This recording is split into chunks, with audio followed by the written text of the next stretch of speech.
Dear reader, this little book is designed to tell you everything you need to know about the science of getting ahead. Now let us assume you are young, healthy, clear-eyed, and eager, anxious to rise quickly and easily to the top of the business world. You can. I can! If you have education and intelligence and ability, so much the better. But remember that thousands have reached the top without any of these qualities. Just have courage and memorize the simple rules in the chapters that follow. If you truly wish to become among the lucky golden few, you can. I can! How to apply for a job. How to advance from the mailroom. How to sit down at a desk. How to dictate memorandums. How to develop executive style. How to commute in a 3-button suit with that weary executive smile. This book is all that I need. How to succeed.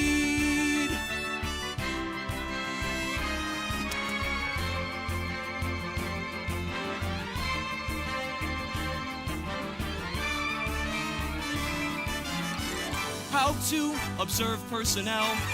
How to select who to lunch with. How to avoid petty friends. How to begin making contacts. How to choose the right company. Before applying for a job, make sure you have chosen the right company. It is essential that the company be a big one. It should be at least big enough so that nobody knows exactly what anyone else is doing.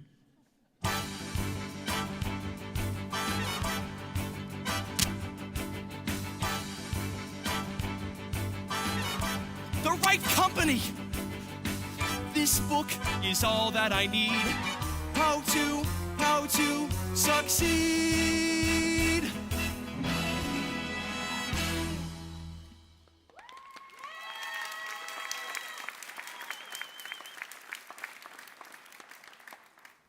Never mind. Back to work, everybody. You heard me. I said back to work. I'm sorry I bumped into you, sir, but I would like to apply for a job. A job? Do you know who I am? No, sir. I am J.B. Biggley. I am president of this company. That's who I am. How dare you come to me for a job? I'm sorry, sir, but Why do you think I have a personnel man? Why do you think I have a whole personnel department? Son, you bumped into the wrong man. I'm sorry. I know how hard it is to find a job. I've been through that kind of thing myself. Thank you, miss. You're very kind. Could you tell me where the personnel department is? Personnel? It's right there. Thank you. You're not discouraged? Of course not. I'm prepared for exactly this sort of thing. Say, my friend Smitty works in personnel. Maybe she could help you. You wait right here. I'll go get her. But miss, it's not really... Where do you think you're going? to see the personnel manager. I'm the personnel manager, and we're not hiring anyone today. Oh, well, I was just speaking to Mr. Biggley. Biggley? Yes, sir. J.B. Biggley? Oh, yes, sir. He told me to see you. J.B. Biggley himself. You were speaking to him. Yes, sir. I just bumped into him. Ah, is he a friend of yours? Sir, I don't think a man should trade on friendship in order to get a job. Very well put, young man. Well, if you step into my office, I'm sure we can work something out. My name's Bratt. And you are? Finch, sir. Pierropont Finch. Pierropont. Say, maybe that ought to be J. Pierropont Finch. As a matter of fact, sir, it is. Well, step into my office. Good gracious, Rosemary, you could have at least let me finish my metricol. This is important, Smitty. I know you can help him. Where is he? How would I know? He must have gone into Mr. Bratt's office. Go on in there. You're Bratt's secretary. He'll listen to you. But why this frantic urgency? Please, Smitty, we've got to help this boy. But why? Fill me in, girl. Wherefore is this creep different from all the other creeps? He's not a creep, Smitty. He has this sort of noble courage, yet deep down, I feel he's sort of helpless. Rosemary, your mother instinct is a big drag. Oh, that's a good one, sir. Well, that's all settled. Nice to have you aboard, Finch. Happy to ship out with you, sir. Who's that? That's my helpless friend. Isn't he adorable? Adorable? Maybe. Helpless? No. Shut up, Smitty. I just hope he hasn't got a girl. My secretary will take care of your forms and getting your particulars. Oh, Smitty, this is our new Mr. Finch. Hello there. My name is Pilkington. Rosemary Pilkington. Hello there. Hi. Mr. Finch will be starting out in the mailroom. Glad you don't mind that, Finch. Sir, in a big pond like this, everyone must start off as a little fish. Even a barracuda. Smitty. Say, bud, have you guys in the mailroom sent out those Wicket catalogs yet? I don't know, I'm going to lunch. At 11 o'clock. Why? Because I'm the boss's nephew. This is Bud Frump, Mr. Biggley's nephew. This is Mr. Finch. He'll be working with you in the mailroom. Smitty, get Mr. Finch's particulars. Yes, sir. Finch, nice to have you on our team. Finch, you ambitious? Not necessarily. Good. Just keep that in mind. If you know who I am and you know who you are, we'll get along fine. And if not, You'll go well, crying to your uncle? I beg your pardon, I do not go crying to my uncle. It just so happens that my mother is Mrs. Biggley's sister. If I feel that anything is wrong, I phone my mother. She phones Mrs. Biggley, and Mrs. Biggley phones Mr. Biggley. That's the democratic way. Mr. Finch, a man like you doesn't have to worry about someone like him. Smitty, you're going to get Mr. Finch's particulars? Yes, particulars. Now, Mr. Finch, the first question Have is... you got a girl? A girl? No. Good. I mean, that's the right answer. I mean, it's very wise not to have a girl. I'm glad you understand, Miss Pilkington. Some women wouldn't. You see, when a man wants to rise in the world of business, a girl, or let's say an emotional involvement, can only lead to getting involved emotionally. That's very intelligent, Mr. Finch. Yes. Now, Mr. Finch, if you'll just step into my office, we'll get our business done. Good luck, Mr. Finch. Thanks. I'm glad to be aboard. Well, Rosemary, you see, I think he's fascinating. I've seen some ambitious characters around here, but this boy is the eagerest beaver of them all. New Rochelle. What? Or maybe White Plains? Huh? No. New Rochelle. New Rochelle. That's the place where the mansion will be. For me and the darling, bright young man I've picked out for marrying me. He'll do well, I can tell. So it isn't a moment too soon to plan on my life in New Rochelle, the wife of my darling tycoon. Honey, you'll be in New Rochelle. Your darling tycoon will be here in the office. Smitty, The future Mrs. Finch is in for some lonely nights. and I'm prepared for exactly that sort of thing.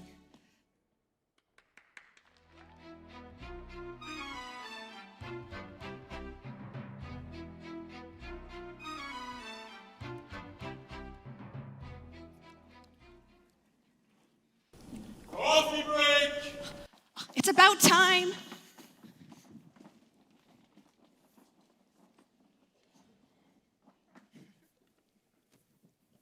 There's no coffee! No coffee. No coffee? No coffee. No coffee? No coffee. No coffee!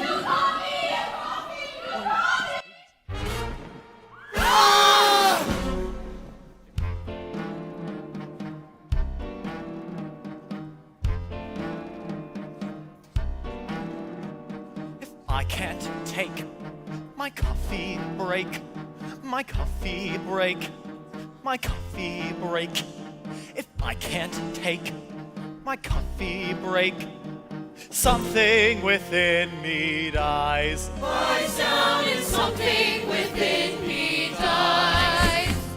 If I can't make 3 daily trips where shining shrine benignly drips and takes cardboard between my lips, something within me dies. Lies down and something within me dies.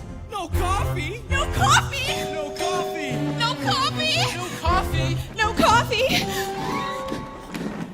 No coffee? That office light doesn't have to be fluorescent. I'll get no pain chair doesn't have to be foam rubber. So if I spread, so I spread. But only one chemical substance gets out the lead.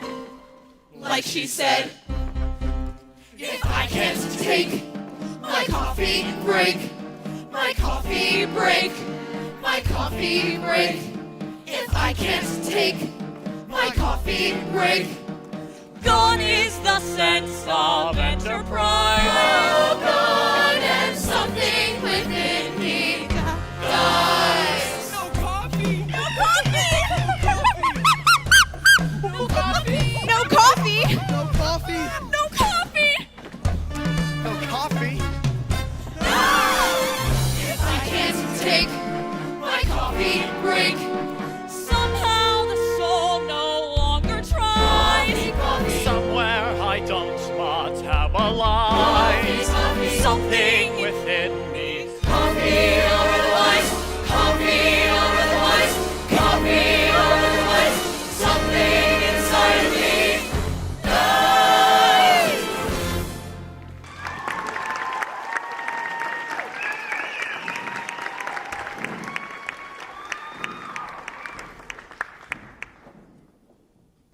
What's that? Coffee? Coffee!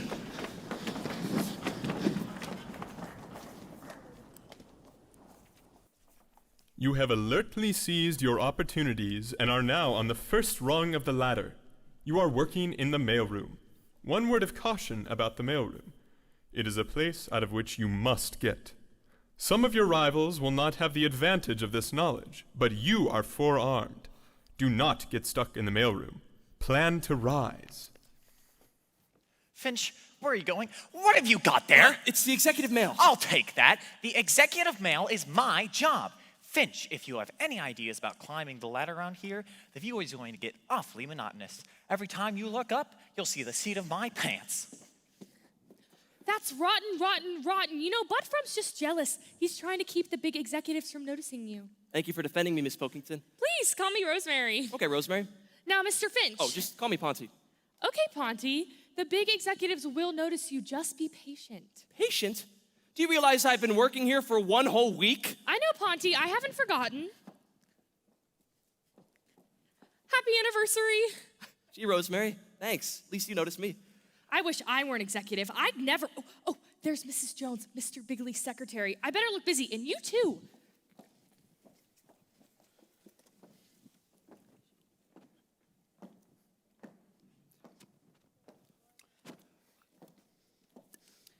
Pardon me, ma'am. You should be wearing this. It goes with your hair. A young man, you just want me to have this flower? Don't you know who I am? Oh, that doesn't matter. What matters is that the flower seemed to cry out to be worn by you. Young man, I am Miss Jones, Mr. Biggley's secretary. No, you can't be. Well, you just can't be. Why not? Well, according to Bud Frump's description of you, I never have. Well, I mean, you're not a terrifying person. Thank you. I mean, if it's not out of my place to say so, Miss Jones, I think you're a very attractive person, no matter what Bud Frump says. What'd you say your name was again? Finch, ma'am. F-I-N-C-H. Finch. Pierropont Finch. And how is it I haven't seen you around here before? Oh, I'm not supposed to deliver the executive mail. That's his job. Bud Frump. F-R-U-M-P. Well, thank you very much, Finch. You're a very interesting young man. Thank you, Miss Jones. Say, Jonesy, I'd like an appointment with the boss around 3. I'll check on it, Milton, let you know. Ah, flowers. You got a new boyfriend, Jonesy? This was given to me by a very nice young man. You should know him.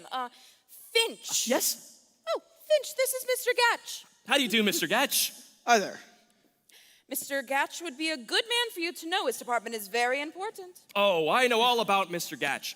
He's in charge of plans and systems and interdepartmental evaluation. Also, pre-promotional promotion, post-administrative research, and multiple development on a multi-level level. Say, Jonesy, this is a smart one. I didn't know I did all that. Very fine man, Mr. Gatch. I hear he has an opening in his department. Yes, he has, but he hasn't been able to make up his mind. Well, thank you for the flower, Finch. You're welcome, Miss Jones. Hi, Jonesy. Miss Jones. Oh, say, Finch, Rosemary. quit goofing off. You've got to pick up your second delivery. Righto, buttled buddy boy. Gotta go to work now.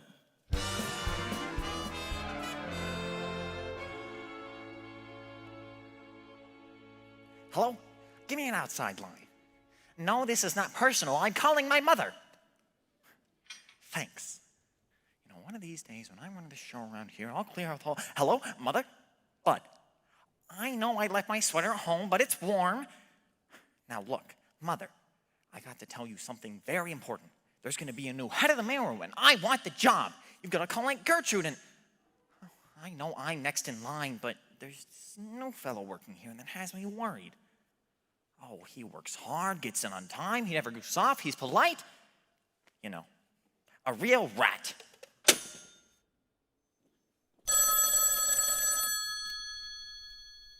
Yes, what do you want, Miss Jones? My wife. Well, tell her I'm busy. Tell her I'm in a meeting. Tell her I'm out. Oh, confound it. Put her on. Hello, Gertrude. Glad you called.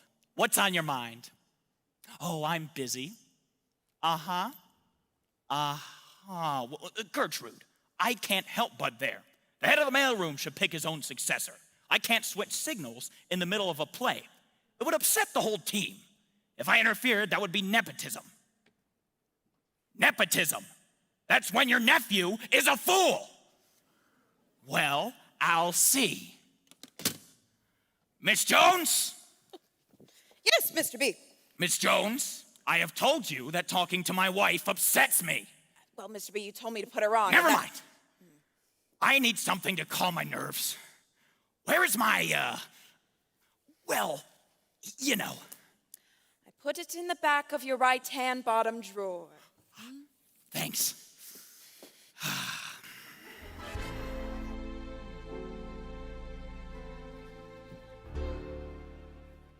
Let's get going, boys. Yes, sir, Mr. Trimble. I've already started sorting. Finch, as head of this entire mailroom, I would like to say that I am very pleased with your work. Thank you, sir. You really have an inborn gift for mailroomery. Thank you, Mr. Trimble. Coming from you, that's a great honor. Hello, mailroomery. No, mailroom. Just a minute. Mr. Twimball, it's for you. Mr. Bratt and personnel. This may be a very important call for some of us. Hello? What's the idea? What's the idea of what, Bud? You know, you're buttering up Twimble. Well, believe me, it won't do you any good. Good God, Bud. Just because I'm being nice to a man doesn't mean I have to have an angle. If anybody's gonna get this I job, got you, Mr. Bratt. Thanks very much. Well, boys, it looks as if they're promoting old Twimble to the shipping department. Congratulations. Who's gonna be the new head of the mailroom? I won't say till it's official, but Mr. Bratt is going to leave the choice up to me. Twimble, he said, you have been an excellent mailroom head, and we want you to choose your own successor. And we want you to choose him on merit, and on merit alone. That's not fair! I'm going out for a smoke. Smoke? He's gonna call his mother. But it's not gonna help him if I have anything to say. I have somebody else in mind for the job. Mr. Trimble. Yes? You've been with this company a long time, haven't you? Long, long time. Just last month, I became a quarter of a century man. That's beautiful. And how long have you been in the mailroom? 25 years. To make it that long requires a combination of skill, diplomacy, and bold caution. When I joined this firm, as a brash young man, well, I said to myself, now, brash young man, don't get any ideas. Well, I stuck to that, and I haven't had one in years. You play it safe. I play it the company way. Wherever the company puts me there, I'll stay. But what is your point of view? I have no point of view. Supposing the company thinks... I think so too. But what would you say I about... wouldn't say. Your face is a company face. It smiles at executives, then goes back in place. The company furniture. Oh, it suits me fine. The company letterhead is... A Valentine. Is there anything you're against? Unemployment. Yeah, when they want brilliant thinking from employees. That is no concern of mine. Suppose a man of genius makes suggestions. Watch that genius get suggested to resign. So you play it the company way. All company policy is by me, okay? You'll never rise up to the top. But there's one thing clear. Whoever the company fires, I will still be here. Well, you've certainly found a home. It's cozy. Your brain is a company brain. The company washed it in, now I can't complain. The company magazine. Boy, what style, what punch. The company restaurant. Every day, same lunch. Their haddock sandwich, it's delicious. I must try it. Early in the week. Do you have any hobbies? I've a hobby. I play gin with Mr. Bratt. And do you play it nicely? Play it nicely. Still, he blitzes me in every game like that. Why? 'Cause I play it the company way. Executive policy is by me, okay? How can you get anywhere? Junior, have no fear. Whoever the company fires, I will still be here. You will still be Year after year after fiscal. Never take a risk all year.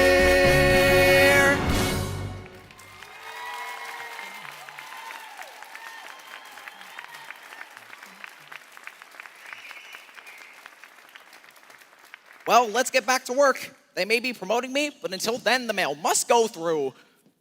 Hi, bud. How's your mother? What mother? What mother? Hello, men. Well, Twimble, it's all set. As of today, you're head of shipping. Thanks, Mr. Bratt. Now, let's talk about your successor. Oh, say, Bratt, have you heard from my uncle today? No, bud. Go ahead, Twimble. Your shoes are going to be hard to fill, but who have you picked to fill them? Well, Mr. Bratt, I've given it a good deal of thought, pro and con, and I think your man is young Finch. Congratulations, Finch. I'm going out for a smoke. Thanks, but I can't accept. Are you turning this job down? That's right, sir. I think there's a man who's better qualified. Yeah, a man who's been here longer than I. Gentlemen, I recommend Bud Frump. You're kidding. Bud Frump? Well, this is something. I mean, surprise-wise. Well, as long as he feels that way, I'm gonna go call my mother and tell her. I don't understand. Mr. Twimble, let me explain. Knowing you has taught me a lot, and I think that it's important that I tell you why I chose to give you Hello? the job. Yes, JB, this is Bratt. It's the big boss. Well, we had picked someone else for the job, but the young fellow we picked turned the job over to Bud. He thinks Bud is better qualified. No, he doesn't seem to be out of his mind. He was explaining about it when you called. Go ahead, Finch. Mr. Twimble, the important thing you've taught me is that no individual is as important as the whole company. He says that no individual is as important as the whole company. The whole team is greater than any single player. The whole team is greater than any single player. The whole crew is greater than any one oarsman. The whole crew is greater than any one oarsman. The whole salad is bigger than any one piece of lettuce. The whole salad is... Oh, you can hear him? His name? It's Finch. Finch. Finch. Yep. Well, I'm gonna keep an eye on him myself. Right. See you later, JB. Finch, you really got me off the spot there with Mr. Biggley. Glad to help, Mr. Bratt. I appreciate it. Good luck, Twimble. Oh, Mr. Twimble, aren't I supposed to give this mail to Mr. Gatch? Gatch? Gatch. Gatch. Say, I just remembered Mr. Gatch is looking for a junior executive in his department. He is? I'm gonna talk to him about you. Me? A junior executive? Your generosity and thoughtfulness may prove to have been a really good thing for you. Oh, that doesn't matter, Mr. Bratt. I did what was right. My mother was very happy. Boys and girls, may I make an announcement? Meet the new head of the mailroom, Bud Frump. Good luck, Bud. Thanks, Pony, old man. Come along, Finch. I want to talk to you. He sure amazed me. I'm still wondering why he did that for me. So am I. I still think my original choice of man was best. Now, wait a minute, Twimble. Ponty okayed it. I know. It's just that I've been here a long time, and I want to make sure things are done the right way. I know what you mean, Mr. Twimble. From now on, I'll play it the company way. Wherever the company puts me, there I'll stay. Whatever the company tells him that he'll do. Whatever my uncle may think, I think so too.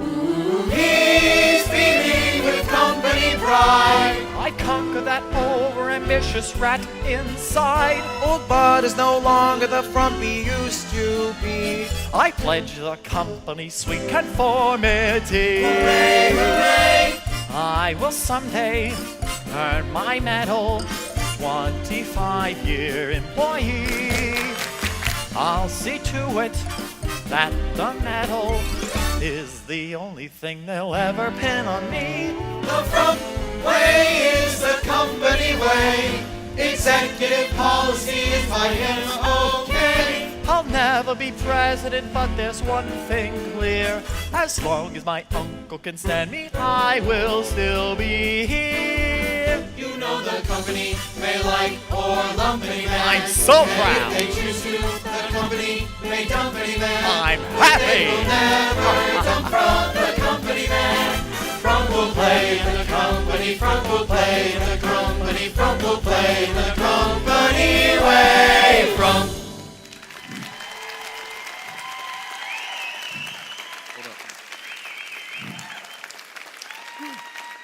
Come on, everybody. It's a celebration. I want to buy you all lunch on me. Boys and girls, may I make another announcement?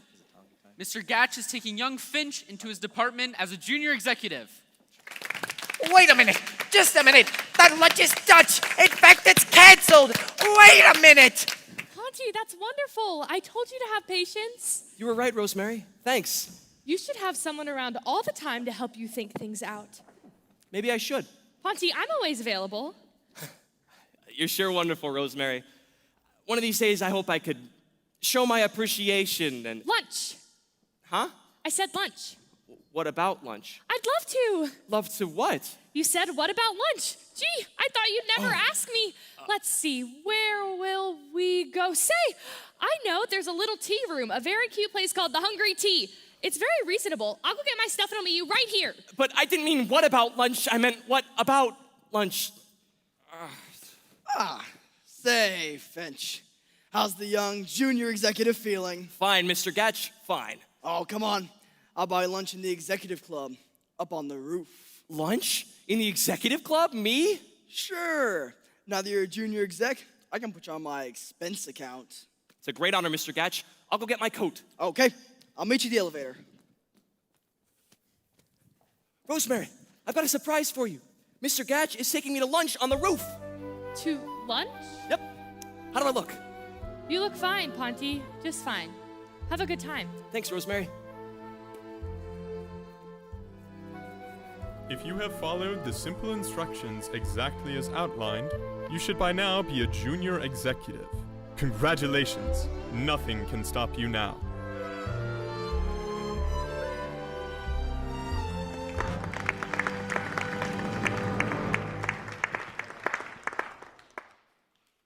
Yes, dear. Yes, dear. But Gertrude, I haven't got time for this nonsense about Bud. I know blood is thicker than water, but Bud Frump is thicker than anything. I'll promote him when I'm ready. Now listen to me, Gertrude. The next time Bud complains to his mother, and he calls you, and you call me, you're all fired. Excuse me, Mr. B. Yes, Miss Jones. There's a young woman who wishes to speak with you. She says it's urgent. What you want? What's her name? She says you'll know. Hello? Hello? Well now, you know I wouldn't forget. I'll take care of everything. One moment. Miss Jones, give me Bratt and personnel right away. You'll be here tomorrow? Fine. Bye. Hello, Bratt? JB, I'd like you to do me a favor. I was wondering if you could find a spot for a young lady. Wants to be a secretary. She's an old friend of the family. Her dad was a classmate of mine at Old Ivy. She's a bright girl, got a good head on her shoulders. Her name? LaRue. Hetty LaRue.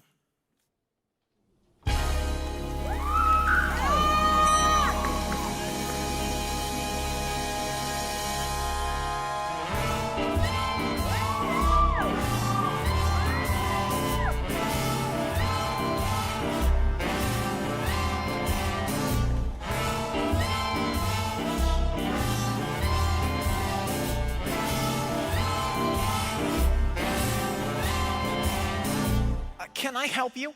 Scram! Miss, you don't understand. I'm Bud Frump, J.B. Biggley's nephew. Oh, how do you do? I'm waiting for Mr. Bratt of personnel. I'm a secretary. I spotted that the minute you came in. Oh, well, thank you. Of course, I'm new at this, and I was just looking Miss for LaRue! Yeah? I mean, yes? I'm Bratt of personnel. So sorry to have kept you waiting. Oh, not at all, sir. It is I whom am late. Oh, not really. This is Miss Smith, my secretary. Now, if you step into my office, I'll get your particulars. Boy, isn't she something. She sure is. Gentlemen! Say, Brad, I need a secretary. So do I! Me too, Gentlemen! Miss LaRue will be assigned according to normal procedures once her qualifications have been determined.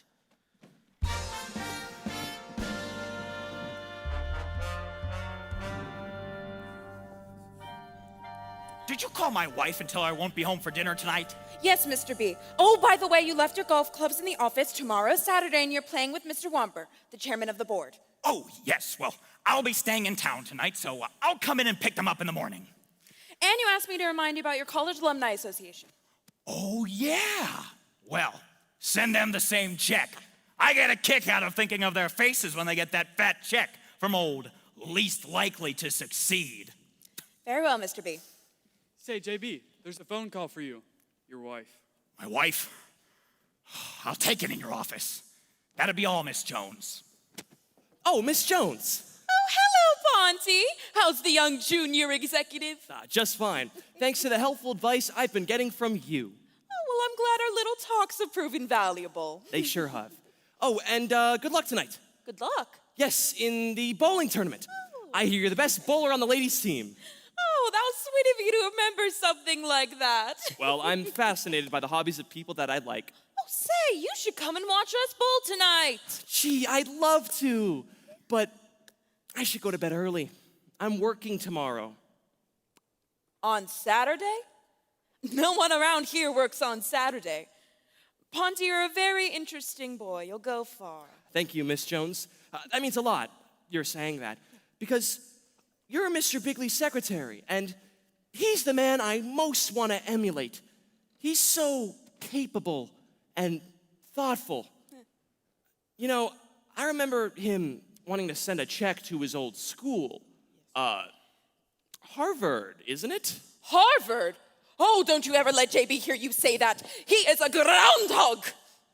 But where did he go to college? Old Ivy. Old Ivy? Of course. They are the groundhogs. Mr. B is very proud of his old school. Well, good night, Ponty. Good night, Miss Jones. Don't work too hard. Don't worry, I won't.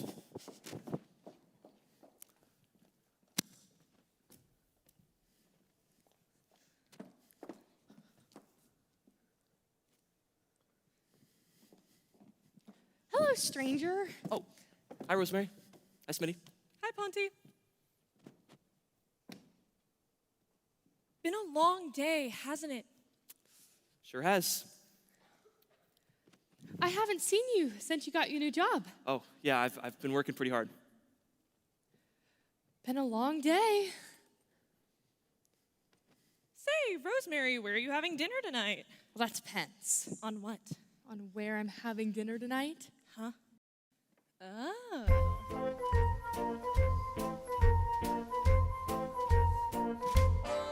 Well, here it is, 5 p.m., the finish of a long day's work, and there they are, both of them, the secretary and the clerk, not very well acquainted, not very much to say, but I can hear those two little minds ticking away.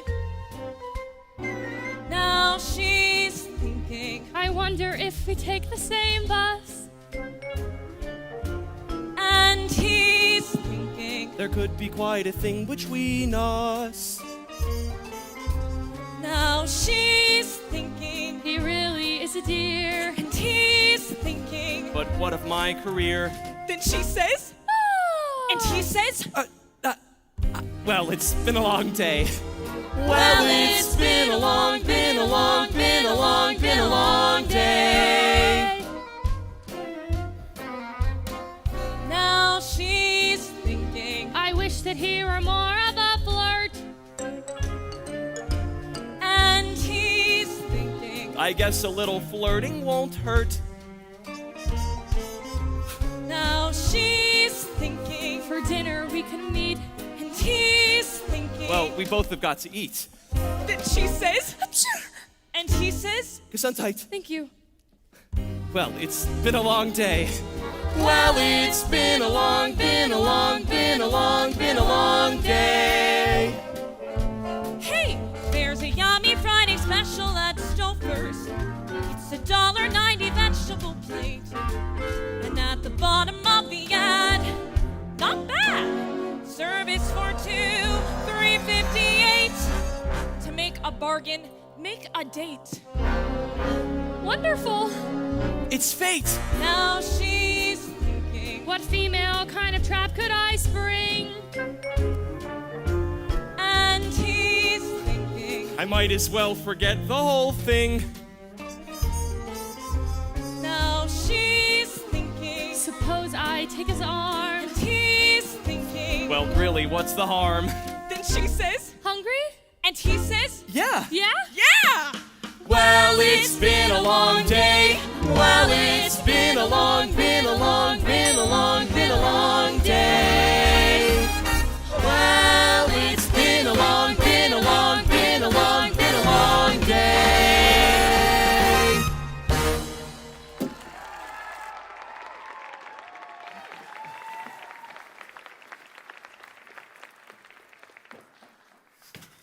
Blithering, blathering, thinks he can just go to his mother every time. You have been complaining to your mother again. She wants you promoted. Why not? Other people are being promoted. Well, I told your Aunt Gertrude. Oh, there you... Good evening, Mr. Biggley. Oh, good evening, Miss LaRue. Uncle Jasper? I told you to never call me that around here. I'm sorry, JB.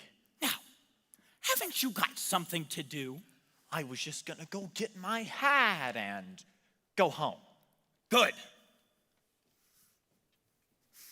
How do you like your new job, Miss LaRue? It's a big, fat nothing.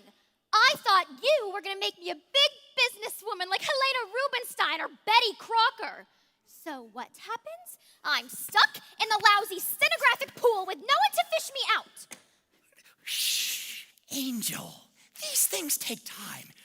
Yes, miss, in a large operation like Worldwide Wickets, there are many multiple facets which are all very important in the scheme of things. Eddie, I promise, I meant every word. Tell you what, I'll meet you at your place in 10 minutes and we'll talk it over. No. But Hetty, yes, miss, in a large operation like Worldwide Facets, there are many multiple wickets, which are very important in the scheme of things. Oh, for crying out loud. Why don't you go home? I'm waiting for the elevator. Why don't you walk down? It's 30 floors! Why don't you jump?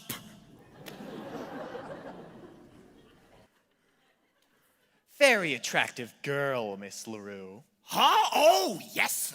I guess so. I was just trying to make her feel at home. She seems to be a rather shy person. Yes, well, You go ahead, JB. I'm meeting Mother for dinner. She loves having dinner with me. I tell her everything that happens all day at the office. Now he's thinking, the kid could really put me through hell. and she's thinking, the kid could even name the hotel. now he's thinking, I wonder if he'd dare. and she's thinking, There's blackmail in the air. now he says, It's a holdup. and she says, Down. Wait a minute. Okay, you're promoted. well, it's been a long, been a long, been a long, been a long day. Well, it's been a long, been a long, been a long, been a long day. Ha!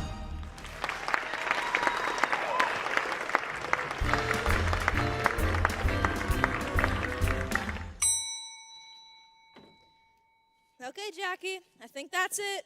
Yep, all spick and span. Now bet you some slob's gonna come in here and dirt it all up again. You kidding me? Not a Saturday morning.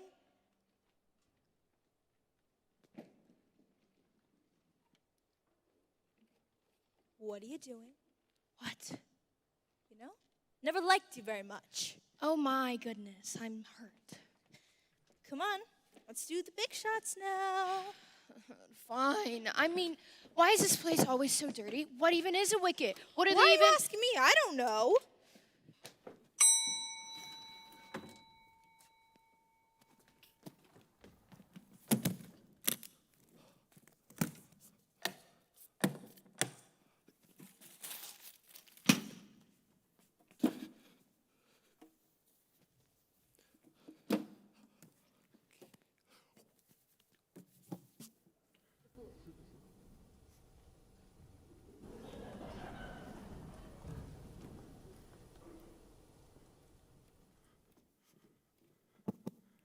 Good morning.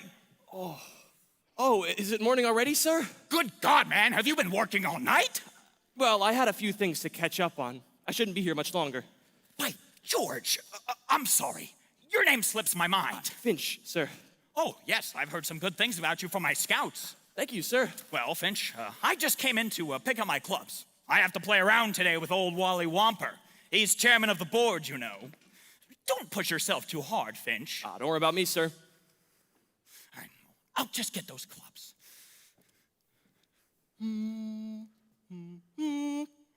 What's that you're humming? Oh, I didn't realize I was humming, sir. You were humming the old Ivy fight song. I guess it was just unconscious on my part. Did you go there? Were you a groundhog? Well, sir. Oh, come on, boy. Out with it. You're not ashamed of old Ivy, are you? No, sir, not a bit. That's the groundhog spirit. I should have known you were old Ivy. What year? Finch, when did you graduate? Oh, sorry, sir. I was thinking about the big game today. We're playing the Chipmunks. That's right. I hope those damn Chipmunks don't give us too much trouble. Oh, I think we'll take them, sir. Charnowski's knee's much better. Oh, with Charnowski in there, the team's morale should pick up. He's the dirtiest player we've got. Well, even though we won't be there in person, we'll still be rooting for him, right? Right! Groundhog! Groundhog! Stand, old Ivy, stand firm and strong. Grand old Ivy, hear the cheering throng. Stand, old Ivy, and never yield. Rip, rip, rip the chipmunk off the field. When you fall on the ball, and you're down there at the bottom of the heap. Down at the bottom of the heap, where the mud is oh so very, very deep. Down at the cruddy muddy deep. Don't forget, boy, that's why they call us Groundhog. Groundhog. Stand, Groundhog. Ivy, stand firm and strong. The chipmunk went. Old Ivy, hear the cheering Frump. Hey, hey, hey! Round but you, God bless you, and never yield. Rip, rip, rip, the chipmunk off the field.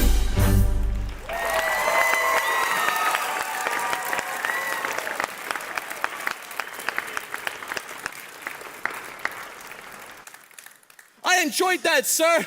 So did I, boy. I'll go get those clubs. Rip, rip, rip.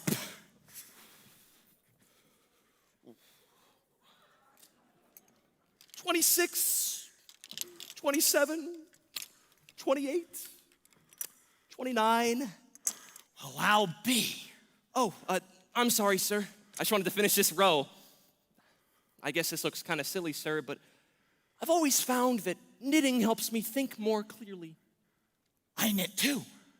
Really? Yep. It's good for my nerves. Nobody knows except for my secretary, Miss Jones. You know, Mr. Biggley, I feel kind of sorry for men who don't knit. They lead empty lives. I like the way you think, Finch. Tell me, what's your ambition in this outfit? A bright young man like you must have it all planned out. Well, sir, if I'm ever fortunate enough to reach a position where I have a choice, I'd like to be where they do something real. You know, something a man can get his teeth into. The advertising department. Advertising? Son, I wouldn't want that for an old schoolmate of mine. It's too tough, too insecure. Why, we've had 15 new advertising managers in the past year alone. The poor devils disappear at the rate of about one a month. Why is that? I fire them. But, sir, if you got a man with ideas, he could swing it. I keep hiring men who are supposed to have brilliant ideas, and not one of them will do what I tell them. No, son, you stick to what you're doing. You'll do all right there. By the way, where are you? Plans and systems, Mr. Gatch's department. Oh, yes, good man, Gatch. Knows what he's doing. You stick with him, and he'll look out for you. And I'll keep my eye on you as well. Well, sir, you have a good day. I've got to finish this before midnight. Midnight? That's the groundhog spirit! Groundhog! Groundhog! Stand, old Ivy, and never yield. Rip, rip, rip the chipmunk off the field.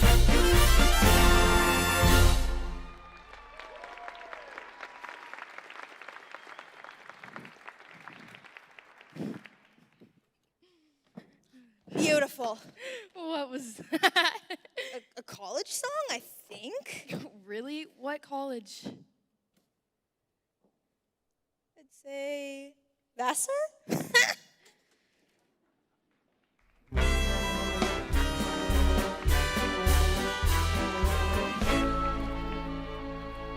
Hello, Bratt? JB. Say, what are we running around here? A sweatshop? We're working that boy too hard. Who? Finch. F-I-N-C-H. The poor devil worked here all weekend. The lad needs help.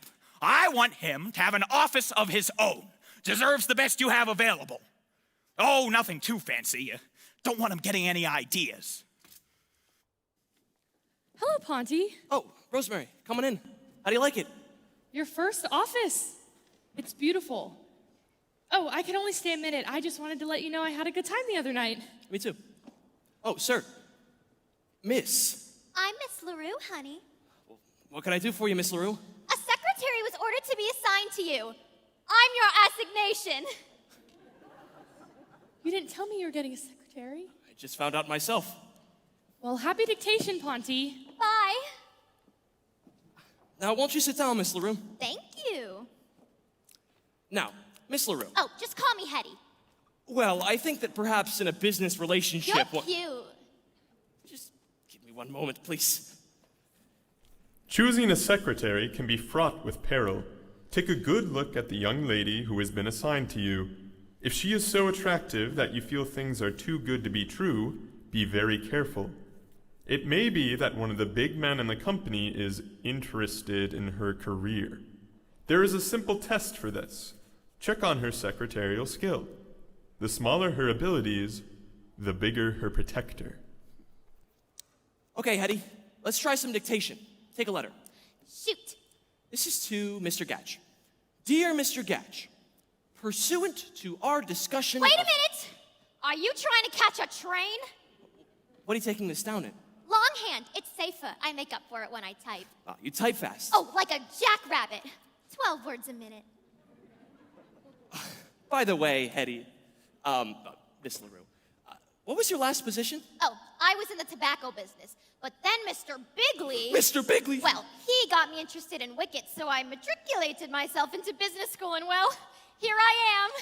Yes, you are, aren't you? Miss LaRue, please take this to Mr. Gatch. Mr. Gatch? Yep, he's my boss. Make sure to give it to Mr. Gatch himself.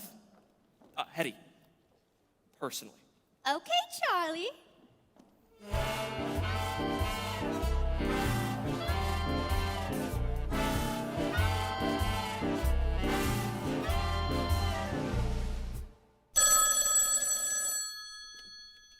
Hello, Mr. Gatch's office. Uh-huh. One moment, please. Mr. Gatch, Mr. Finch's secretary is here, and she'd like to see you personally. Have her come in. I'll get her. Come on in, Miss LaRue. Mr. Gatch? Yes? Mr. Finch asked me to give you this. Say, what are you doing tonight?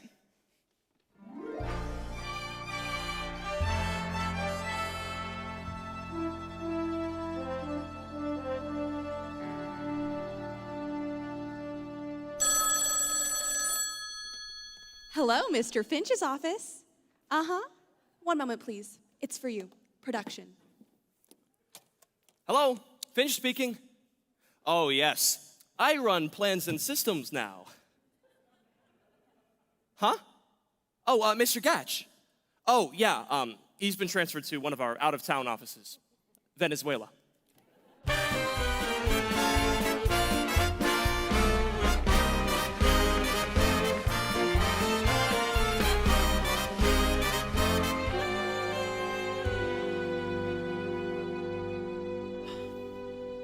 Say, Jenkins, I was just going to call you. We're getting a new vice president in charge of advertising. Another one? Who is it this time? A fellow by the name of Benjamin Burton Daniel Ovington. We're giving him a reception tonight in the executive club on the roof. Wonder how long this guy lasts. I don't know, but we're giving him the full treatment. You can ask your secretaries to come. We're inviting some of the executive secretaries to act as hostesses. Okay, Bratt.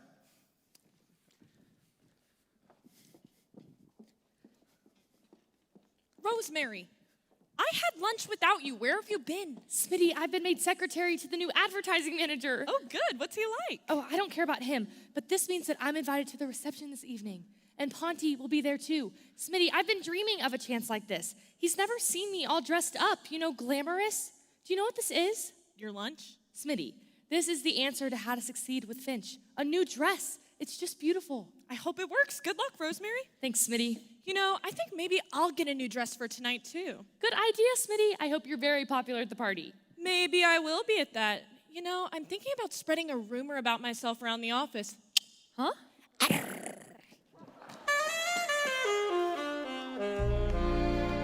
I slipped out this afternoon and bought some love insurance. A most exclusive dress from Gay Perry. It's sleek and chic and magnifique with class beyond endurance. It's me, it's absolutely me. And why one guy, this irresistible Paris original I'm wearing tonight. I'm wearing tonight, especially for him. This irresistible Paris Paris originals, all paid for in mine. I must look divine, especially for him. Suddenly he will see me, and suddenly he'll go dreamy, and blame it all on his own masculine whim, never knowing that this irresistible Paris originals so perfectly right. I'm wearing tonight, especially for him.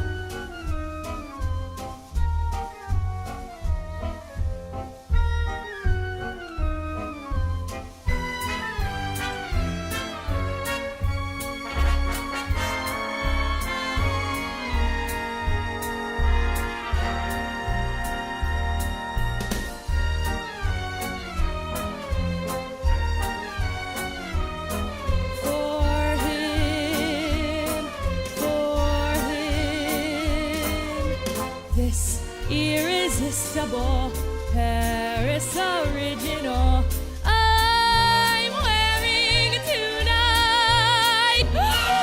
She's wearing tonight, and I could spit.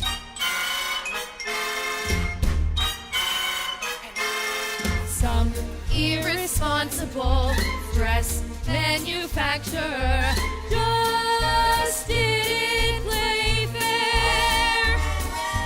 I'm one of a pair, and I could.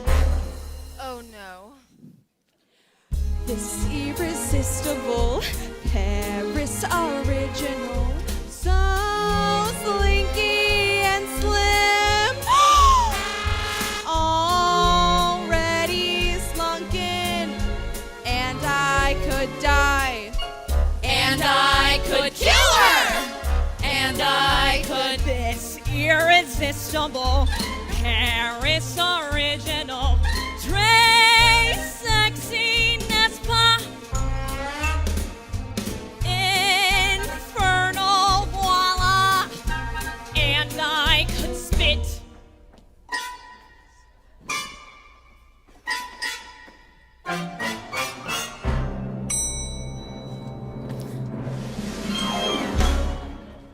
Hello, girls. 39 bucks I hand out for something to make me stand out. And suddenly I've gone into many a breath. Some laugh. This irresistible Paris original. This mass-produced crime. I'm wearing tonight for the very last time. What a dress! Ugh.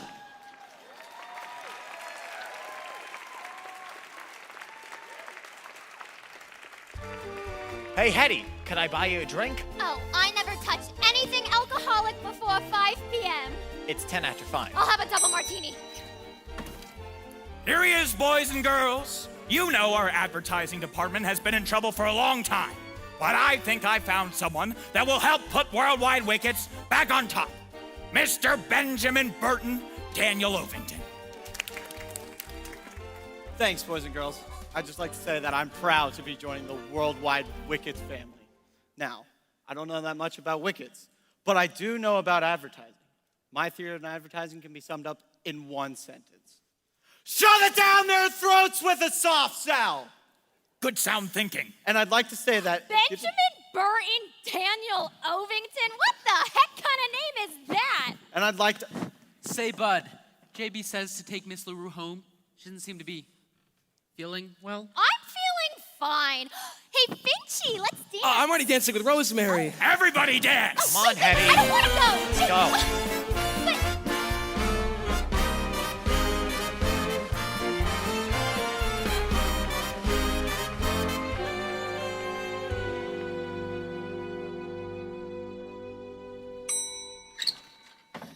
Wow, that elevator Hetty. What I need is a shower. JB wants me to take you home. No, I'm going to JB's office. He has a private shower. I'll take a shower, and then I'll go back to the party. Okay, Hetty, have a nice shower. Thanks, bud.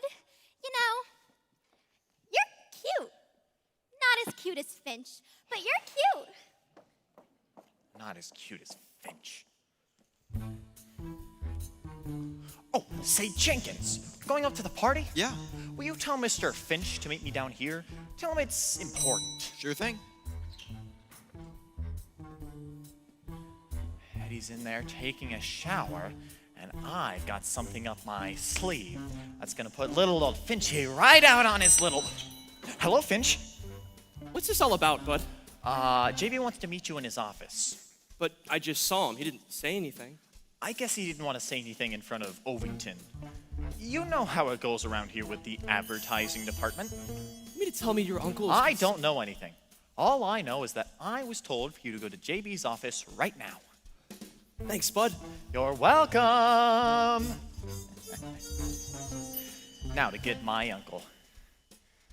Goodbye, Finchy. Hello, Uncle Jasper. Olay!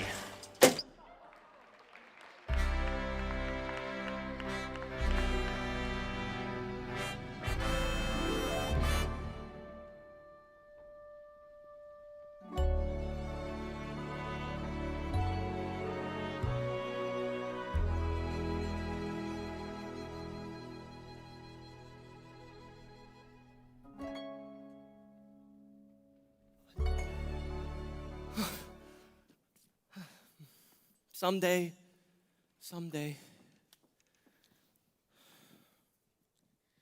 Guess who? Mr. Biggley? No, it's me. Oh, hi, Hetty.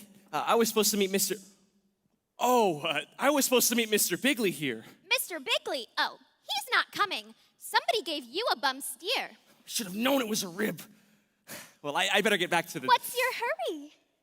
I better get back to the party. You're anxious to get back to that Rosemary, huh? Are you stuck on her? Oh, Rosemary? Oh, no. She and I are just good friends. That's very sensible, Mr. Finch. An up-and-coming young chap like you shouldn't be tied down. I've been watching you, Buster. You're going places. Yeah, Venezuela. Look, Hetty, I can't. Wouldn't JB just die if he walked in and found you kissing me? Frankly, I'd rather he didn't. Oh, come on, let's try it. Uh-uh. You better, Finch. If you don't kiss me, I'll tell JB you did. Okay, but just this once. Rosemary. Huh? Can't you hear it? Rosemary. Rosemary? That kiss. What about that kiss? Rosemary. It's highly insulting to think of two broads in the middle of one kiss. I'm sorry, Hetty. I just can't explain it. It just came over me. Finch, you're in love. That's right. Finch is in love. It's like a symphony all around me. Oh, I must have been in love ever since she took my particulars. And you found this out by kissing me? Yes, Hetty. I don't know my own strength.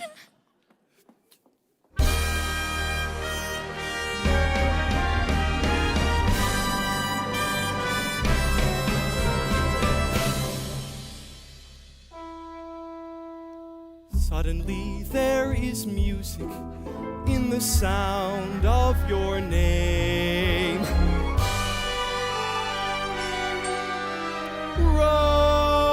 Rosemary.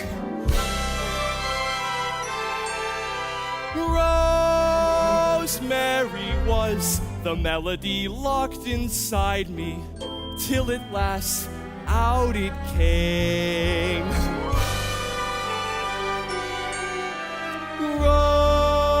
Rosemary.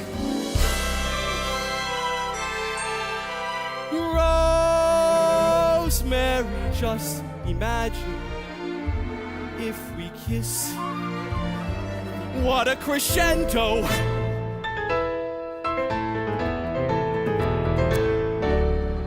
Not to be missed. As for the rest of my lifetime program, give me more of the same.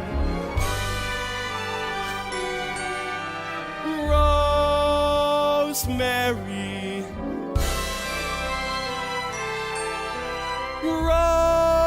Rosemary, there is wonderful music in the very sound of your name. Ponty, I heard Bud Frump talking at the party. Where is she? Rosemary, something wonderful has happened. What are you talking about? Can't you hear it? Can't you hear it? Suddenly, there is music in the sound of your name.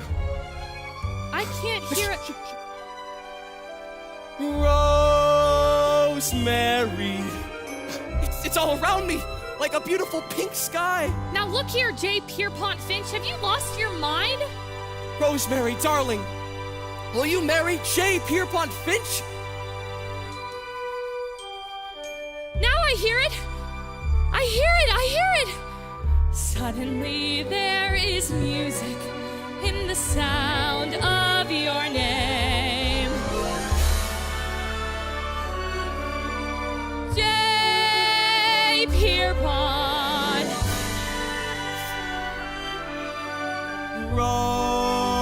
Rosemary, just imagine if we kissed. What a crescendo!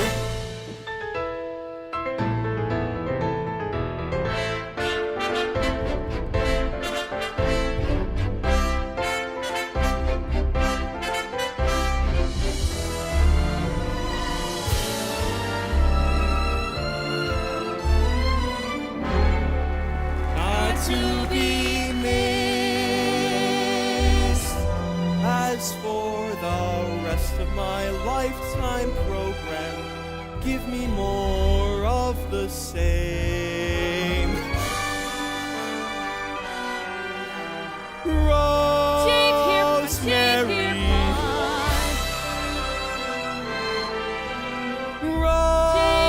Rosemary, there is wonderful music in the very sound of your name.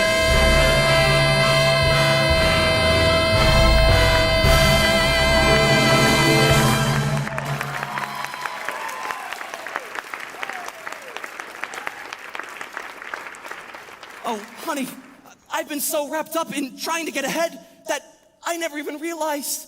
It's as if I'm seeing you for the first time. And I'm seeing you for the first time. You have on 2 different types of lipstick, mine and hers. Rosemary, this is very easily explained. You don't understand. Yes, I do. Well, don't let me keep you. Go on, go back to kissing her again. I don't care. What do I do? Let's do what she said. No! Get back in there. I have nothing to hide. Yes, you have, and keep it hidden. You snake. Now kiss me. What? Oh, I'm sorry. I thought, Oh, it's my fault, Mr. Biggley. I insisted that Mr. Finch show me your office. I see. Well, actually, I just came in to wash up. Excuse me. Rosemary. Finch, I owe you an apology. You do? For what? Never mind. However, I still want you to know that I do not approve of what you were doing when I walked in here. I do not care for anything like that between executives and their secretaries. But Miss Pilkington is not my secretary. Oh, yes, good point. Yes, I'm sure he's got to be. Oh, JB, we've been looking for you. I haven't finished my speech yet. You made a fine speech. Yes, you did, Mr. Ovington. Very fine speech. Ovington, this is Mr. Finch of Plans and Systems. How do you do, Mr. Ovington? How do you do?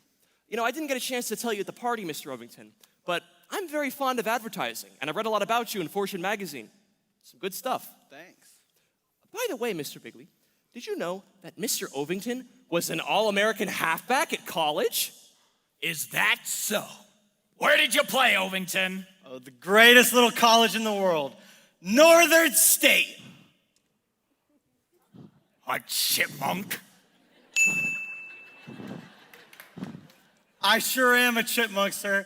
Did you see the way we murdered those groundhogs last Saturday? Ovington, I'm not a bigot.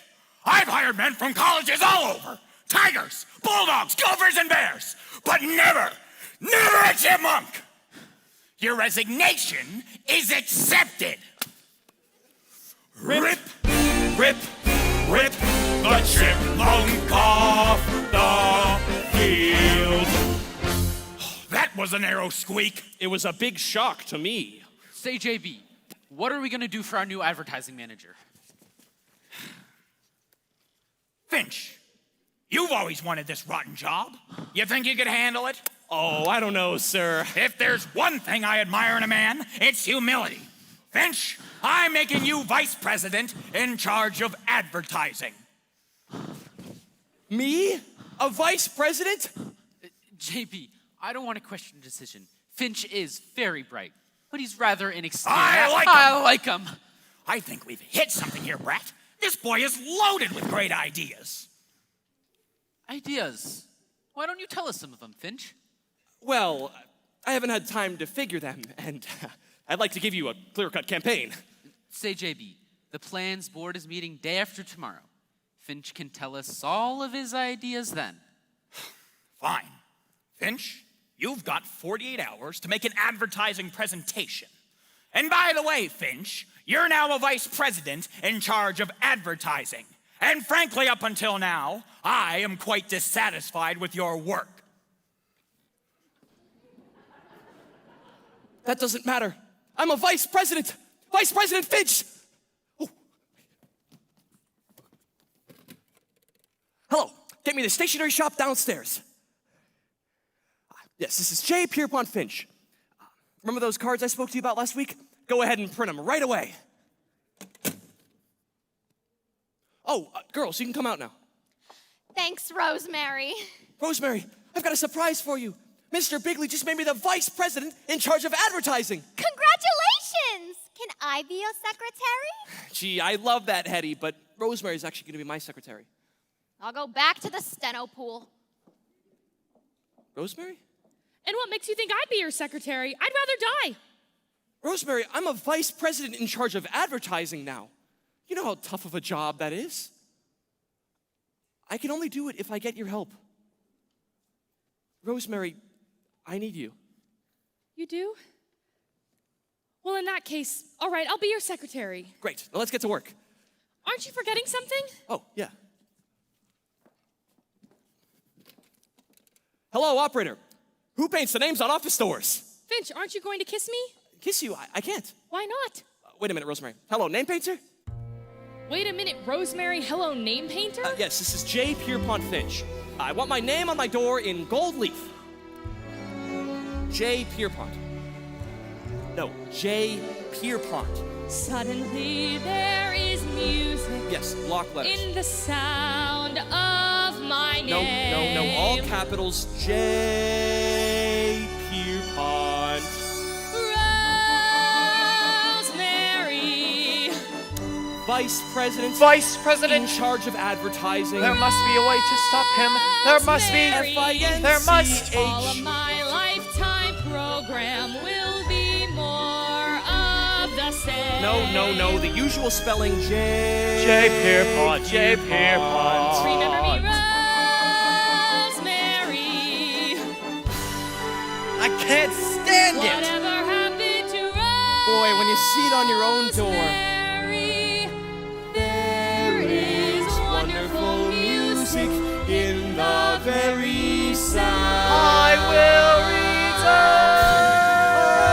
Of yours. I will return.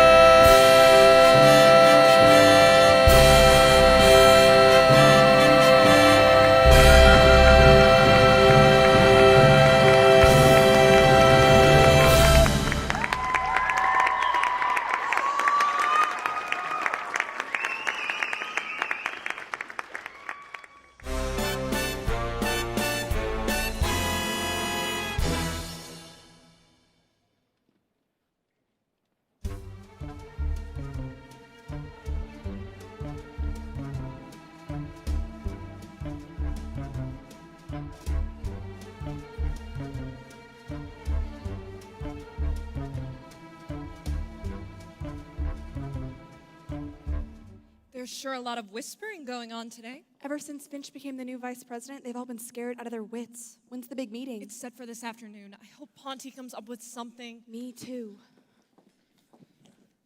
Where are you going? Home. At 10 o'clock in the morning? I've resigned. I'm quitting. Nonsense. You've been threatening that all week. This time, it's official. I left a letter of resignation on his desk. But, Smitty, I just can't take it anymore. I don't mind a person ignoring me completely, as long as he pays a little attention. Smitty, he doesn't need me. He did tell you that he loved you and wanted to marry you. Shh, Smitty, that's supposed to be a secret. Oh, don't worry. I haven't told anybody. What's the matter? Rosemary is resigning from Finch. But I thought he was going to marry her. That's what I thought. Me too. I only told the girls. Don't worry, she will forgive him. Never. Oh, you've got to. Rosemary, there's one thing you can't overlook. That's loyalty. I've been very loyal to him. Oh, I don't mean to him. I mean to us girls. That's right. How often does it happen that a secretary's boss wants to marry her? Hallelujah.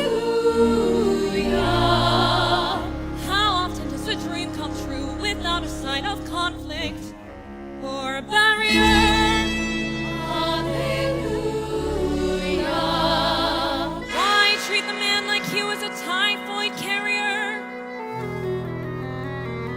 How often can you fly from this land of carbon paper to the land of flower chintz?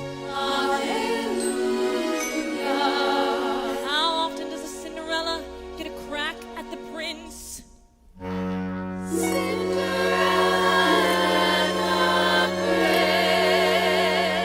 Cinderella? Wait a minute, I'm no Cinderella. I have $85 in the bank and a savings bond. It's not a matter of money. He's a vice president. That automatically makes him a prince. True? True. So you're automatically a Cinderella. See? Don't you realize you're a real life fairy tale, a symbol divine. So if not for your own sake, please, darling, for mine. Don't, Cinderella, darling, don't turn down the prince. Don't rewrite your story. You're the legend, the folklore, the working girl's dream of glory. We were raised on you, darling, and we loved you ever since. Don't mess up our major miracle. Don't, Cinderella, don't turn down the prince.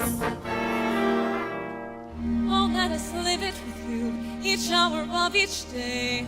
On from Bergdorf, good night. To us Arden in the station wagon. Hurry from 21.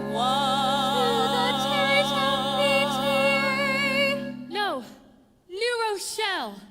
New Rochelle, PTA. Oh, do not leave us minus. Our line carries bonus. We want to see His Highness marry dear Lonis. On you, Cinderella, sits the onus. So when you name a happy day, please phone us. Phone us. Don't, Cinderella, darling, don't turn down the prince. Why spoil our enjoyment for the fable, the symbol of glorified unemployment? We were raised on you, darling, and we loved you ever since. Don't mouse up our favorite fairy tale. Don't, Cinderella, don't. Cinderella, don't. Cinderella, don't. Don't turn down the prince. All right, I'll give him one more chance.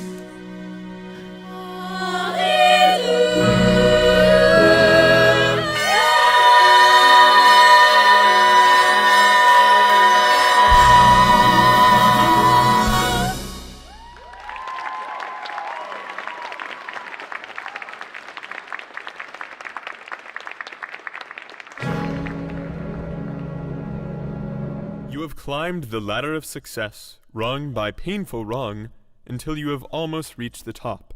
You have done beautifully. Unless you are vice president in charge of advertising. In that case, you are in terrible trouble. There is only one thing that can save you. You must get a brilliant idea. The quickest way to get ideas is to develop them. That is, you must examine the underdeveloped, worthless notions of others and add to them that extra something that makes the idea your own. An underdeveloped notion may come from the least likely source. Be alert. You never know who will bring it to you. Hi, Ponty. Hello, bud. Sorry I busted in. There was no one outside. First time I've seen your new office. Oh, you're probably wondering why I'm here. Frankly, yes. I want you and me to be friends. You've never liked me. Oh, bud. Don't deny it. It's true. And I don't blame you. I've been a no-good, backbiting fink. Oh, bud, that's a bit strong. Oh, how would you put it? I guess your way's best. I'd like to change all that. Now, I know you're stuck for an idea. Now, wait a minute, bud. I'm not stuck. I have my own ideas for things. Giveaway programs. We're going to make a comeback. What did you say? Well, I had this idea for a television show. I call it the Worldwide Wicket Treasure Hunt.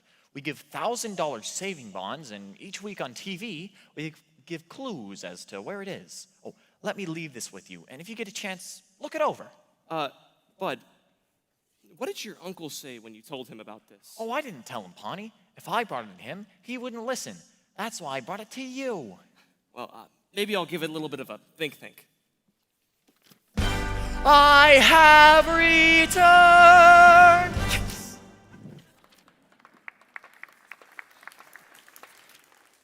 Treasure hunt?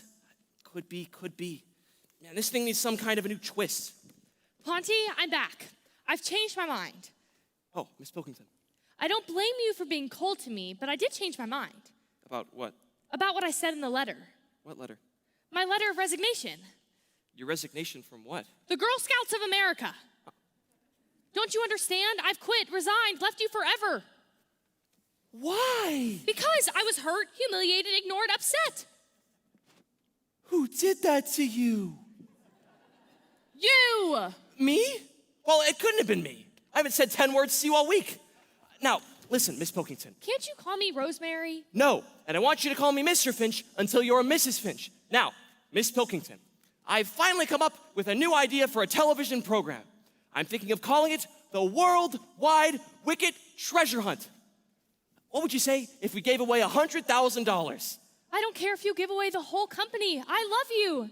Say that again. I love you. No, before that. I said I don't care if you give away the whole company? That's it. We'll give away the whole company. Well, I don't mean the whole company. I mean stock in the company. Man, I've got to have time to figure this. I've got to talk to Mr. Biggley. Good luck, Mr. Finch. Thank you, Miss Pilkington.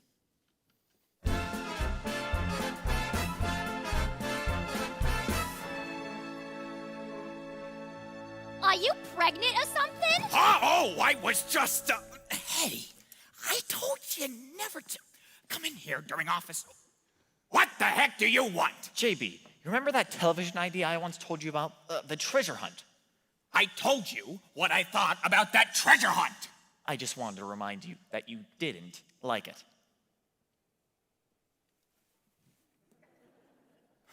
Hetty, I've told you that during office hours I can't meet with you.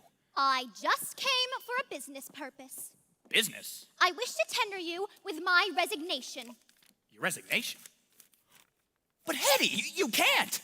Tell me what this is all about. Not a single guy will use me as his secretary. They stay away from me like I had an extremely tropical disease. Hetty, just be patient. I have an idea that might solve everything. What? Why don't I be your secretary? You're out of your mind. I mean, I have Miss Jones. You don't want me as your secretary? Look, Hetty, just be patient. All right, dear, I'll be patient. I'll give you 24 hours. But Hetty! Oh, hey, Hetty. Where's Miss Jones? I wanted to see Mr. Biggley. Oh, he's not doing anything. You can go in. Say, Hetty, are you quitting? Unless I hear otherwise to the contrary. maybe we could help each other. Hetty, I'd like to talk to you alone. Ooh. This is business. Oh. Then tell you what. Take me out, buy me lunch, say 1 o'clock, meet you downstairs. Do you want to talk or don't you? Okay, but we better meet around the corner. Gotcha, cutie. Chicken.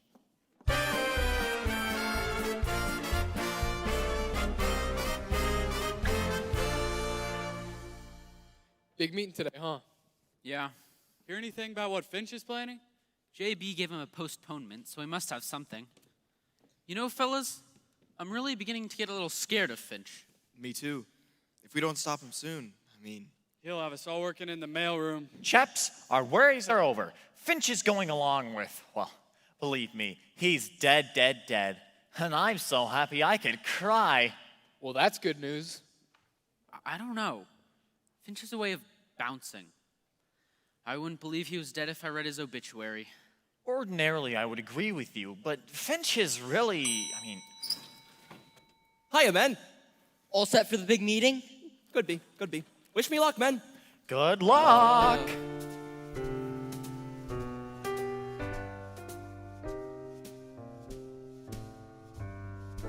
And that's what's gonna happen to our sales.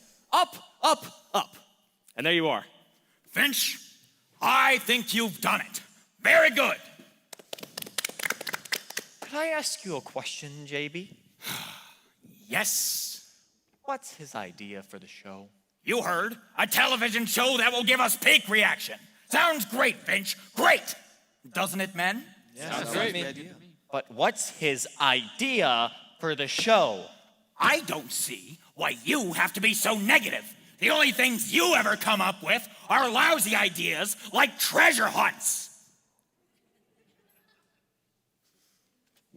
So, Finch, what is the idea for the show?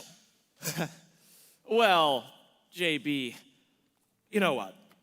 I've always thought of you as a man of vision, open to new ideas. But now I don't know. I'm thrown. By what? Well, the way you just spoke to Bud about his idea for a treasure hunt. Well, when Bud brought it to me, I thought it was a rotten idea too. I should hope so. But then I remembered something, JB. An idea in itself is nothing.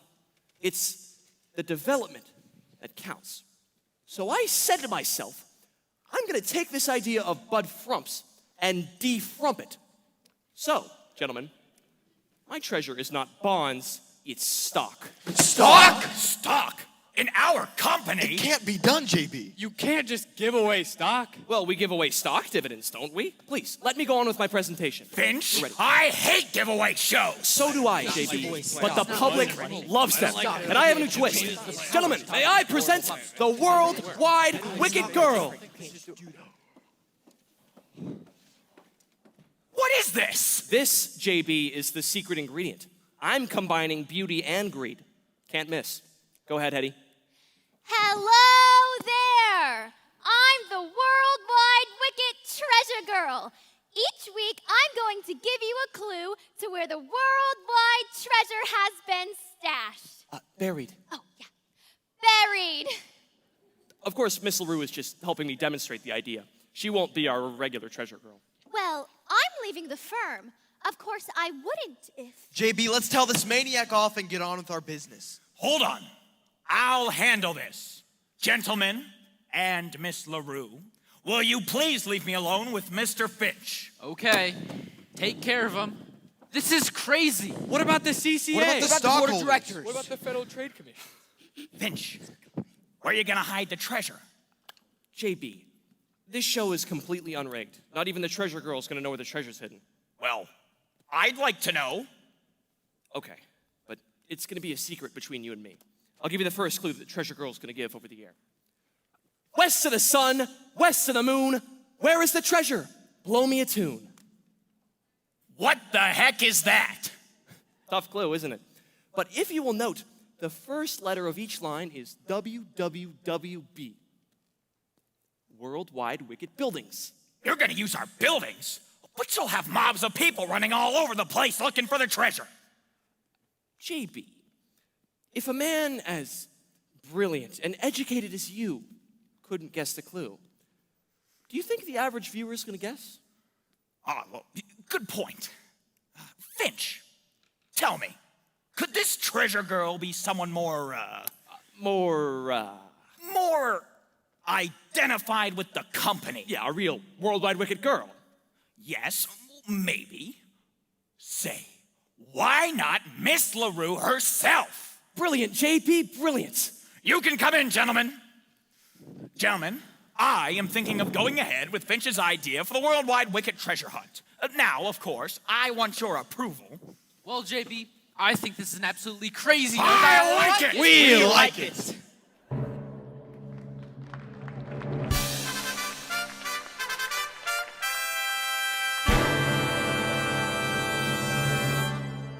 Ladies and gentlemen, the Worldwide Wicket Company presents, in living color, the Worldwide Wicket Treasure Hunt. And now, for the opening number, we will present a dance by the Worldwide Wicket Company's Jolly Wickettes.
now, the moment you've all been waiting for, the worldwide Wicket Treasure Girl.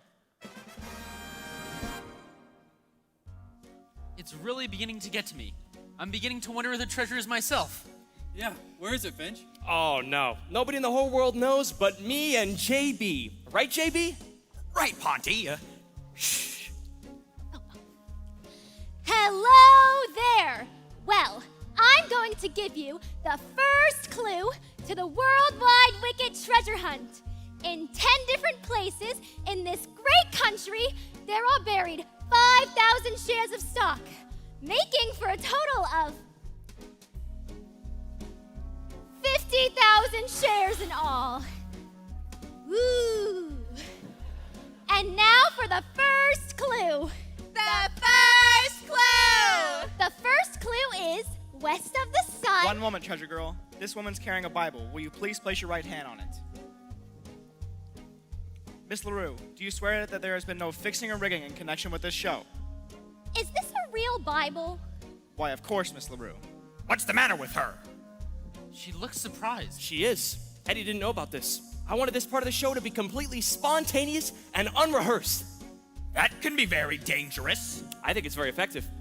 Do you swear to that, Miss LaRue? I do. And secondly, Miss LaRue, do you swear that you do not know where the treasure is hidden? Miss LaRue? You see? We're gonna get in trouble. Why? You and I are the only ones who know where the treasure's hidden. She doesn't know. Does she? Miss LaRue, do you swear that you do not actually know where the treasure is hidden? Look, I will not swear false witness to perjury. I do know where the treasure is. There is treasure hidden in all the worldwide Wicket buildings right now. The first clue!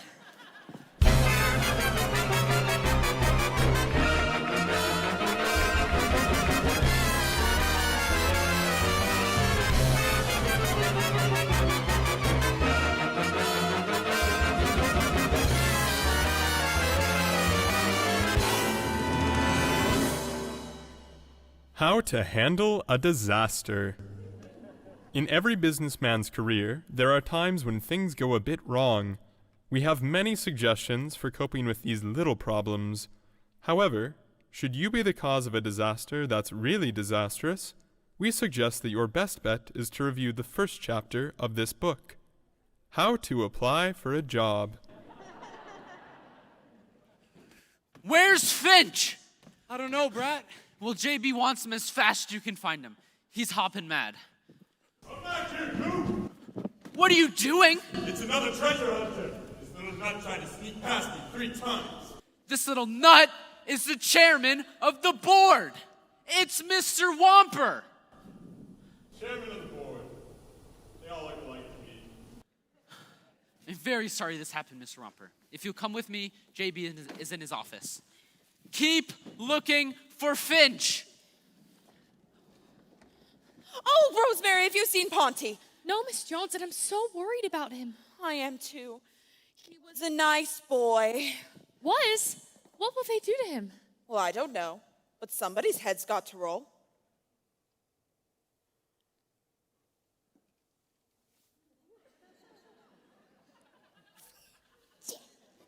Ponty will think of something. Won't you, Ponty?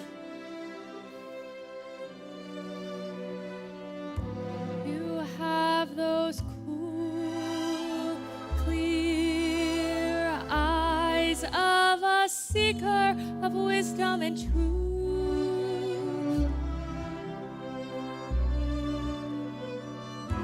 Yet there's that upturned chin and the grin of impetuous youth.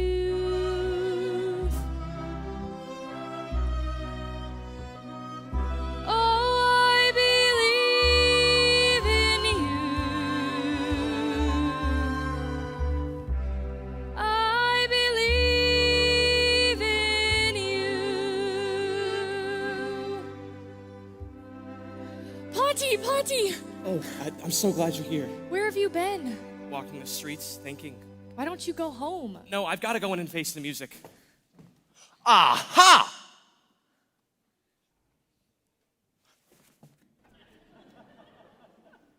Well, this is it. The chairman of the board is in there. I figured that. What are you going to do? I'm just gonna make a clean breast of everything and go back to what I did before I came here. What were you? I was an exterior decorator. There I go again. Can't even tell you the truth. I was a window washer. So what? I don't care what you do, Ponty. I'm sticking. I walked out on you once. You did? And I'm not leaving again. Finch, you want in JB's office right now. Gee, can I at least say goodbye to Rosemary? Go ahead. Rosemary, goodbye. Come along. Wait, but I'm sorry, Rosemary. I wish none of this had ever happened. Let me go. Ponty!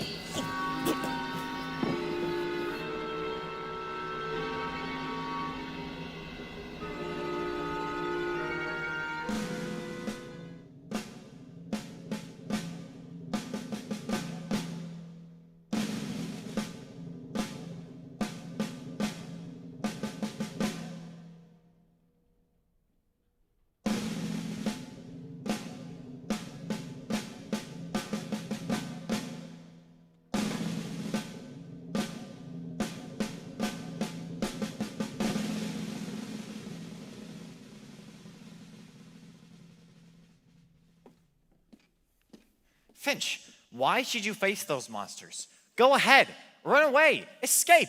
I'll pretend like I didn't see you, for auld lang syne. No, I've got to go in and face them.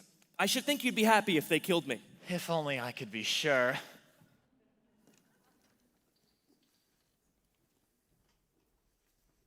All of our key men are here, JB. Gentlemen, you know Mr. Wally Womper, chairman of the board. Now, Wally, I realize that I'm the president of this company, the man who is responsible for everything that goes on here. So I'd like to state right now that anything that has happened is not my fault. You'll soon see where the responsibility for the whole thing lies. When he gets here, I'll do all the talking. This is a very slick youngster, Wally. Here he is, sir. Mr. Biggley, Never mind. I'll do the talking. Oh, by the way, you've never met Mr. Womper. This is the chairman of the board. How do you do, Mr. Womper? Mr. Womper, No speeches, Finch. It's all settled. I want you to sign a simple letter of resignation in which you accept all the blame for what happened. Okay, Mr. Biggley, I'll be glad to. What's that? I said I'll sign the letter of resignation. You sure this isn't one of your tricks? No, Mr. Biggley, I'm through with all that. You see, this firm has been pretty good to me, but now I'm gonna resign, take the blame, and go back to what I did before I came here. What did you do, Finch? I was a window washer. No kidding. I started as a window washer myself. You did? What do you think I was, a rail splitter? College man. So, you're a window washer? Yes, Mr. Womper. Please, call me Wally. Okay, Wally. So, Finch. Oh, just call me Ponty. Okay, Ponty. Boy, it's been a long time since I had someone around here I could talk to. So, how did you get in this business? Well, sir, I had a book. Oh yeah? Me too. It was a book on how to succeed in business. Oh, my book was more useful. I booked bets for all the other window washers. I cleaned up a bundle. I should have stayed in that business, though. 8 buildings wrecked. Our stock is down 5 points. We're the laughing stock of the industry. I know, Wally. It's ghastly. How did this happen? I mean, I could understand a college man making a hash of this, but not a window washer. So this idea of Hold yours... it, Wally. If there's one thing I won't do, it's take credit for another man's idea, especially when he's the boss's nephew. You never told me you hired your nephew. Nephew? Oh, nephew. He's not really my nephew. He's my wife's nephew. Now, Wally, I know this may seem like nepotism, but it's not. I've never shown him favoritism. In fact, I hate him. But you love his ideas. No, when he first brought me the idea, I thought it was a lousy idea. Then when Finch brought me the idea, I still thought it was a lousy idea. And I said to him that it was a lousy idea. Then why did you buy it? It seemed like a good idea. Treasure hunts, treasure girls. Well, he dressed it all up. He can't deny the fact that the idea for the treasure girl was his. Yeah, that's right. JB. Well, that was my idea. And not a bad one. But who the heck picked that bubble-headed tomato? Uh-huh. Wally, I don't want you to get any wrong ideas. This is a very nice girl. You ought to talk to her. I intend to. Well, I think I have the whole picture. Now, the question is, what to do and who to do it to. No, wait a minute, Wally. Before you do anything, I'd like to say a few words. About what? Humanity. You see, Wally, deep down under this cold corporate setup, under our skin there's flesh and blood. We're all brothers. Some of us are uncles. Now you may join the Elks, my friend, and I may join the Shriners, while other men may carry cards as members of the Diners. Still others wear a golden key or small Greek letter pin. But I have learned there's one great club that all of us are in. There is a brotherhood of man, a benevolent brotherhood of man, a noble tie that binds all human hearts and minds into one brotherhood of men. Your lifelong membership is free. Keep a-giving each brother all you can. Oh, aren't you proud to be in that fraternity, the great big brotherhood of man? Now, I want you to consider that, Wally, before you go firing Mr. Biggley. Whoa, whoa, whoa, who's considering that? Wally, I know what's on your mind. You'd like to wipe out the whole crowd from top to bottom. Really? That's the obvious.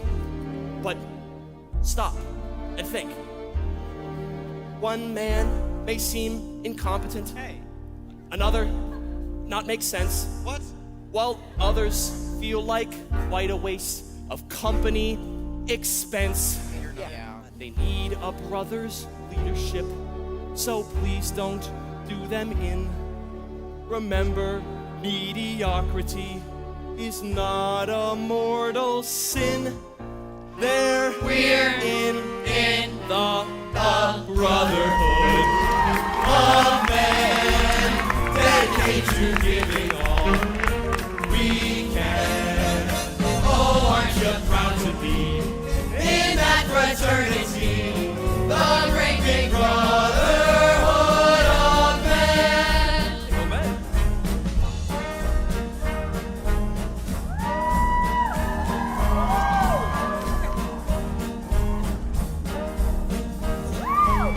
No kidding! Is really our brotherhood. Yes, your brother. Of man. You are brother. On the level of brotherhood. Of man. Oh yes. All noble tie that binds all human hearts and minds Into one brotherhood of man. Oh yes, your lifelong membership is free. Keep giving each brother all you can. Oh, aren't you proud to be in that fraternity, the great big brotherhood of man? Your lifelong membership is free. Keep giving each brother all you can. Oh, aren't you proud to be in that fraternity, the great big brotherhood of man? Oh, that noble feeling feels like bells are pealing down with double dealing. Oh, brother, you got me, I got you.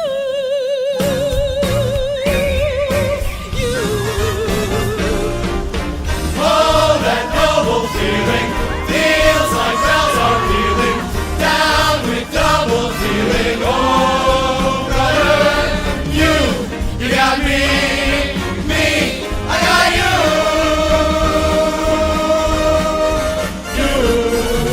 Your lifelong membership is free. Keep giving each brother all you can. Oh, aren't you proud to be in that fraternity, the great big brotherhood of men?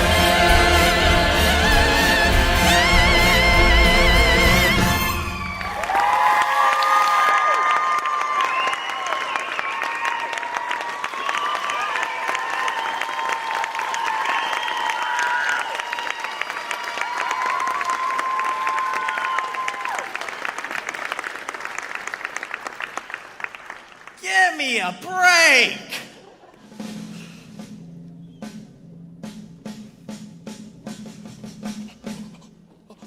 We were always the best of friends, Max. Remember the honest dates, Ernest? You were never liked. Well, I'm not going to go. Wait, no, you can't take me. I'm just a boy. I'll get sick.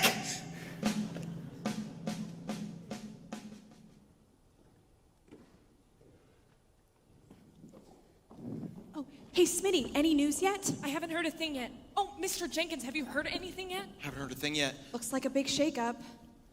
Boys and girls, may I make an announcement? As you know, there have been a few changes made at Worldwide Wickets. I'm speaking to you now in my new capacity in charge of employee morale and psychological adjustment. Mr. Tackerberry here is now in charge of personnel. Now, I'd like you to hear a few words from our hard-driving, hard-working president, J.B. Biggley. Thank you, thank you. I am proud to announce that Worldwide Wickets is now stronger than ever.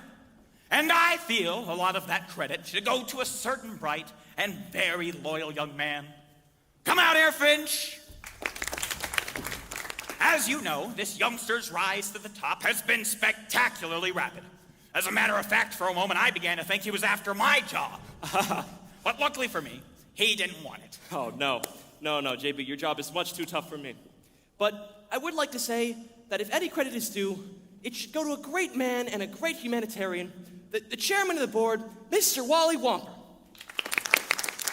You know, incidentally, folks, Mr. Womper is here with his charming wife today. Let's get them both out here, Mr. and Mrs. Womper.